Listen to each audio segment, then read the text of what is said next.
Buenas tardes.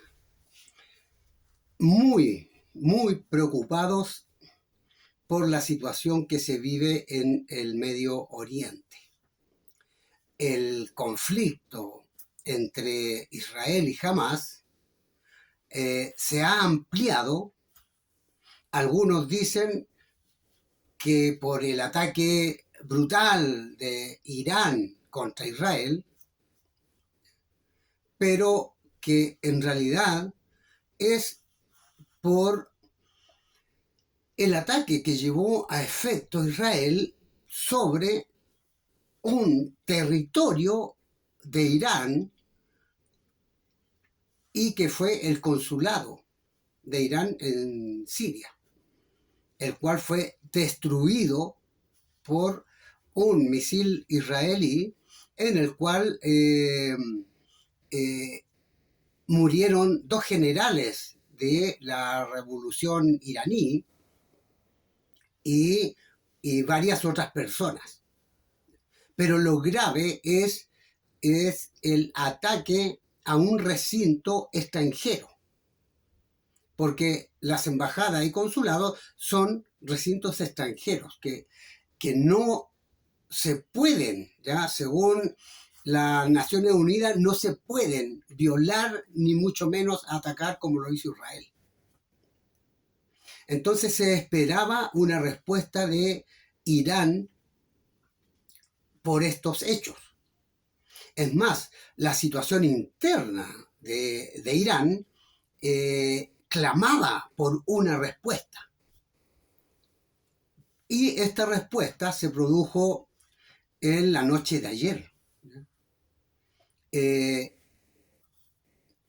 Primeramente se dijo que Irán había lanzado 100 drones hacia Israel. Luego se dijo que eran 200 y luego se dijo que eran entre 400 y 500 drones. Además de misiles también y coayudado por las fuerzas de Hezbollah, también lanzando un ataque en la frontera norte de Israel. El tema es el siguiente. Irán necesitaba responder al ataque contra su consulado para poder bajar la tensión interna dentro de Irán, que clamaba por una respuesta contundente. Ahora, el lanzar drones desde Irán hasta Israel no es en modo alguno un ataque sorpresa, porque desde el momento de que Irán anunció que iniciaba un ataque contra Israel, los drones demoraban entre 7 y 8 horas en llegar a Israel. Por lo tanto, le daba tiempo a Israel para desplegar su escudo antimisiles para poder detener este ataque, además de contar con las fuerzas aéreas del Reino Unido, de Inglaterra y de Estados Unidos, que lograron neutralizar a gran parte de estos misiles y drones que había lanzado Irán, aunque algunos lograron caer en territorio israelí, pero la verdad es que sin causar mayores daños, y el único daño reportado por Israel es daños menores en una base militar. Ahora, con esto, Irán, en una declaración, dijo que daba por terminado el conflicto. Ellos nos atacaron, nos destruyeron nuestro consulado y nosotros los atacamos a ellos, por lo tanto, estamos a mano. Esa es la declaración de Irán. Sin embargo, ahora, siendo las 15 y 20 minutos, ¿ya?, se ha informado de más o menos hace 1 hora, 2 horas, terminó un gabinete de guerra convocado de manera urgente por Netanyahu, Y el gabinete de guerra determinó que Israel debe responder a este ataque y debe responder de una manera ejemplar. ¿Qué significa esto? Significa que o Israel le hace caso a Biden y al Departamento de Estado norteamericano, que les dijo, o sea, si vas a responder, tiene que ser algo muy mesurado. Sin embargo, el gabinete de guerra determinó que debía darse una respuesta ejemplar.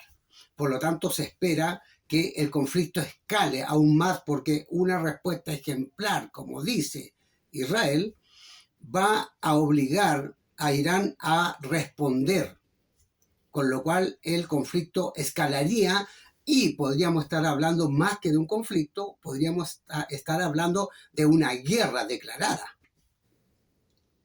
Hay que pensar también que Irán en esto no está solo, ni tampoco toma determinaciones solo.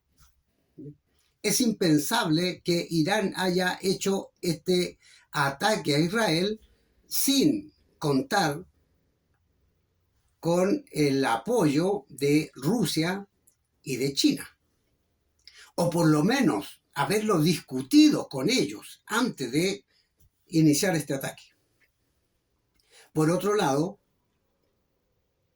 a Netanyahu le interesa mantener y escalar este conflicto porque la situación interna de Netanyahu es muy precaria y se sostiene solamente gracias a la guerra y al conflicto con Hamás. Si el conflicto con Hamás se detiene, ¿ya?, y se establece un alto al fuego, Netanyahu debería dejar el gobierno, pero además debería ser enjuiciado, él y su gabinete. Entonces le interesa de sobremanera mantener este conflicto y mostrar un triunfo ante la población que lo podría salvar de este juicio. Y a Estados Unidos, por otro lado, le interesa mostrar un apoyo irrestricto a Israel por los intereses que hay en la región, sobre todo frente al mar de Gaza, con los enormes yacimientos de gas al cual tendrían acceso desplazando a toda la población gazatí de la Franja de Gaza para explotar esos yacimientos y hacer un contrapeso a la potencia energética que tiene Rusia respecto del gas. El conflicto en realidad es muy preocupante porque estamos hablando de países con potencial nuclear. Tanto Irán como Israel tienen armas nucleares. Y eso no limitaría el conflicto o la guerra solo al Medio Oriente. Entraría a expandir esa guerra, unificarla con la guerra Rusia-Ucrania, entraría directamente Estados Unidos y con eso también entraría China, con lo cual estaríamos hablando de una tercera guerra y probablemente la última guerra mundial, porque se cumplirían las palabras de Rosa Luxemburgo cuando decía que la gran contradicción del sistema era capitalismo o barbarie. Estos países pretenden llevarnos y retrotraernos a la barbarie.